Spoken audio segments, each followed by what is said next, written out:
Soy psicóloga forense, me desempeñé durante 11 años en la Policía de Investigaciones, me inicié como perito y posteriormente trabajé de forma operativa en la Brigada Investigadora de Delitos Sexuales. Posteriormente trabajé en las planas mayores de 2 jefaturas importantes para la Policía de Investigaciones, por lo cual estudié inteligencia estratégica. La inteligencia estratégica estudia procesos. Y es relevante eso porque también, además, nosotros fuimos creadores y precursores de la entrevista videograbada que se implementó obviamente la ley en Chile. Nosotros hicimos un FONDEP donde unimos la Universidad Católica con la Universidad de Chile, que además incluimos a la Fiscalía para capacitar en esa materia. Yo creo que con eso es suficiente. Gracias. Bueno, voy a hacer una pauta de análisis del proceso ESI. Primero voy a plantear la argumentación. La sexualidad es un componente natural y esencial en el ser humano y por tanto normal.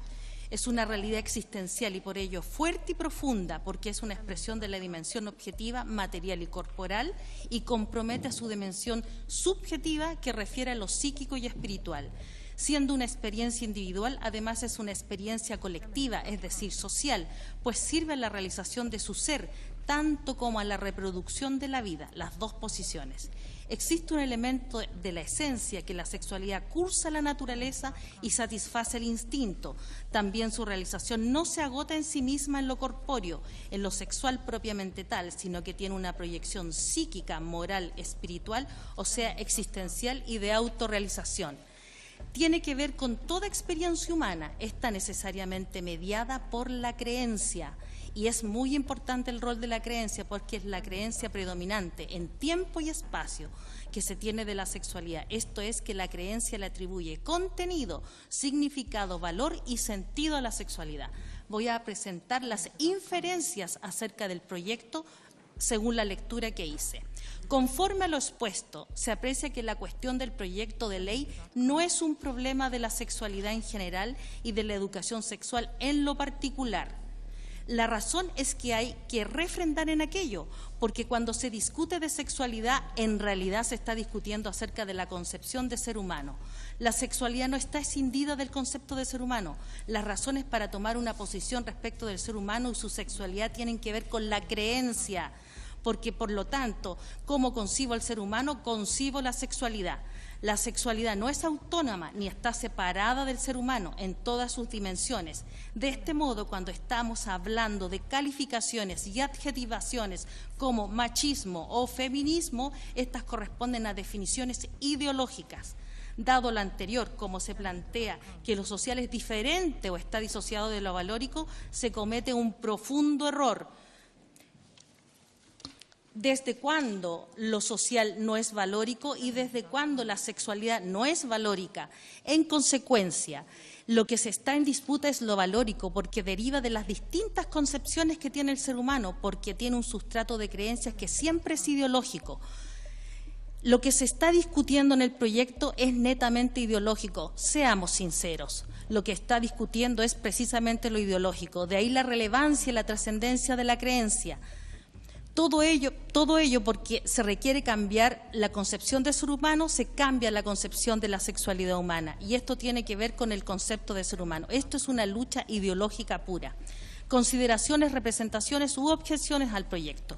No se trata de oponerse a la educación sexual, sino que los términos y sentidos de la sexualidad que se pretende implementar, dado que los infantes debe existir un enfoque proteccional debido impropio a la sexualización. Es decir, nosotros debemos tener un enfoque proteccional frente a los infantes. Lo indebido e impropio es la hipersexualización, reconociendo la validez de la educación sexual. Cabe advertir que cuando se introduce la idea de autonomía progresiva de la sexualidad en la infancia, existe un riesgo de que se transite de una escalada hacia la soberanía sexual infantil, que significa que no hay ninguna autoridad anterior ni superior, independiente de la edad que se tenga. No habrá nadie que le diga lo que puede o lo que no puede hacer. En este contexto, lo que lo que hay es un proceso de empoderamiento gradual y progresivo que desencadena un proceso de emancipación política en la infancia. Así, el empoderamiento sexual es el camino a la emancipación sexual infantil y eso es un riesgo. El empoderamiento autonomiza al infante y lo encamina hacia la soberanía, lo que constituye un riesgo, puesto que facilitaría el acceso sexual con adultos, a la vez conduce a la fenomenología de los vínculos con adolescentes y complejamente entre infantes. Esta fenomenología social está en curso, lo que implicaría cambios complejos para la sociedad. De hecho, comprometería los fines para los que está hecho este proyecto, sería el proceso inverso. Al sexualizar al niño se abre la puerta a esos riesgos y eso está en curso en virtud de mi propia experiencia. Dado lo anterior, esto implicaría una degradación gradual pero progresiva de la noción de infancia, significando esto una facilitación de la aproximación sentimental sexual de los adultos respecto de los infantes. Importando esto una abrogación progresiva de la noción de pedofilia. Ya no habría delito, desaparecería la infancia y la pedofilia. Nada que contenga, nada que restrinja, nada que reprima. El proyecto plantea un empoderamiento sexual infantil en la infancia respecto a la sexualidad y con valores. ¿Cómo era? ¿Es con valores o sin valores? Eso se trata de un tránsito de cambios de valores, de una visión a otra visión. El planteamiento de los objetivos del proyecto son razonables, no es el problema la razonabilidad, es la intención y el sentido. Otro elemento detectado es cuando en el punto 7 se plantea, por ello, diputadas y diputados comprometidos con una educación sexual, afectiva y de género, sin sesgo. Hagámoslo presente, seamos sinceros. Siempre hay sesgo, no se puede plantear que no exista sesgo. Conclusiones. El problema no es la educación sexual. El problema es el sentido de esta discusión, por eso es que estamos discutiendo acá, porque no se han aclarado los sentidos, no se ha dicho cuál es el sentido de esa educación que se le quiere dar y sobre todo porque se está mintiendo, se está ocultando. Efectivamente, sí existe un sesgo. Falsear es ocultar la verdad, mentir es decir lo contrario de lo que se cree y lo que se sabe y se pudiera inferir. Una intención distinta podría tener este proyecto. Las perspectivas ideológicas es lo que se está discutiendo y no la educación sexual en sí. Por eso esto pone en peligro la educación sexual, el peligro de los objetivos y el peligro de la necesidad de educar. Seamos sinceros, nuevamente repito. Cuando se plantea que el individuo decida libremente, es claramente una pretensión, porque el individuo está social y discursivamente condicionado por las condiciones y no es absolutamente libre. Todos nosotros, señores diputados, estamos determinados por la historia de vida, por las discursividades y por la personalidad, obviamente, pero la discursividad predominante que existe en la sociedad.